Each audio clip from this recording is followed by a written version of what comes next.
আজকে যার প্রভাব প্রতিপত্তি নেই, অ্যাকাউন্ট ভর্তি যার কোনো টাকা নেই, বাংলাদেশে তার জন্য কোনো বিচার নেই। আল্লাহর দিনের প্রয়োজনে, বাংলাদেশের মানুষের মুক্তির প্রয়োজনে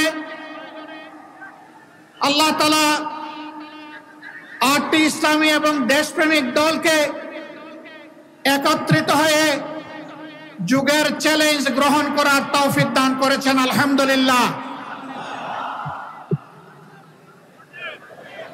ইতিমধ্যে বিশেষ অতিথি সহ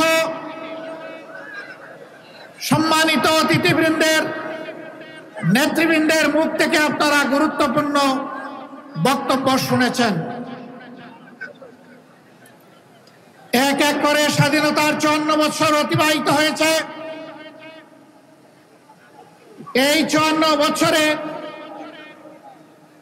স্বাধীন বাংলাদেশের জনগণের লালিত স্বপ্ন অনেকটাই বাস্তবায়িত হয়নি।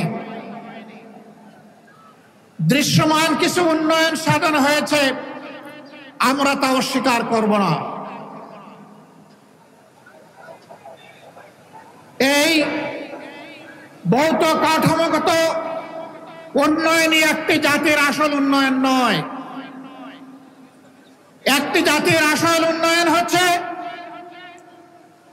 এই দেশ এবং জাতির মধ্যে ন্যায় বিচার বা সামাজিক সুবিচার আছে কি নেই। বাংলাদেশে গ্রাম আদালত থেকে শুরু করে সর্বোচ্চ আদালত পর্যন্ত আজকে যার প্রভাব প্রতিপত্তি নেই, অ্যাকাউন্ট ভর্তি যার কোনো টাকা নেই, বাংলাদেশে তার জন্য কোনো বিচার নেই।